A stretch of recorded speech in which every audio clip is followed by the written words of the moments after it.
സുബ്രഹ്മണ്യ ക്ഷേത്രങ്ങളിലൊക്കെ വളരെ പ്രാധാന്യത്തോടു കൂടിയിട്ട് വിശേഷാൽ പൂജകളൊക്കെ നടത്തപ്പെടുന്ന ഒരു ദിവസമാണ് മകരമാസത്തിലെ പൂയനാളിൽ നടത്തപ്പെടുന്ന തൈപ്പൂയ മഹോത്സവം. ഭഗവാൻ സുബ്രഹ്മണ്യൻ താരകാസുര നിഗ്രഹം നടത്തി ലോകരക്ഷ ചെയ്ത ദിവസമാണെന്നും, അതായത് സ്വർഗ്ഗലോകത്തും ഭൂമിയിലുമൊക്കെ ഐശ്വര്യം തിരികെ എത്തിച്ച ദിവസമാണ് ഈ മകരമാസത്തിലെ പൂയനാളെന്നാണ് ഐതിഹ്യം. തൈപ്പൂയത്തെക്കുറിച്ച് മറ്റനേകം ഐതിഹ്യങ്ങൾ നിലവിലുണ്ട്. ഭഗവാൻ സുബ്രഹ്മണ്യ സ്വാമിയുടെ ജന്മദിവസമായും അതുപോലെ ഭഗവാന്റെ സുബ്രഹ്മണ്യ സ്വാമിയുടെ വിവാഹം നടന്ന ദിവസമായും ഒക്കെ ഈ തൈപ്പൂയത്തെ അറിയപ്പെടുന്നുണ്ട്. എങ്കിൽ തന്നെയും വിശേഷാൽ കരുതപ്പെടുന്ന ഐതിഹ്യം താരകാസുര നിഗ്രഹം നടത്തപ്പെട്ട ദിവസമാണെന്നുള്ളത് തന്നെയാണ്. ഈ ദിവസത്തിൽ സുബ്രഹ്മണ്യ ക്ഷേത്രങ്ങളിലൊക്കെ വളരെയധികം പ്രധാനപ്പെട്ട ചടങ്ങുകളും മറ്റൊക്കെ നടത്തപ്പെടുന്നുണ്ട്.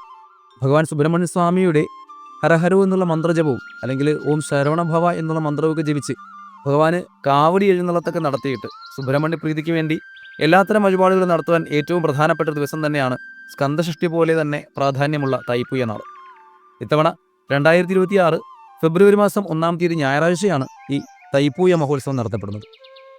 തൈപ്പൂയ നാളിൽ ഭഗവത് സന്നിധിയിലെത്തി ഭഗവാന് പ്രധാനപ്പെട്ട വഴിപാടുകളൊക്കെ സമർപ്പിച്ച് എല്ലാവർക്കും സുബ്രഹ്മണ്യ പ്രീതി നേടാവുന്നതാണ്.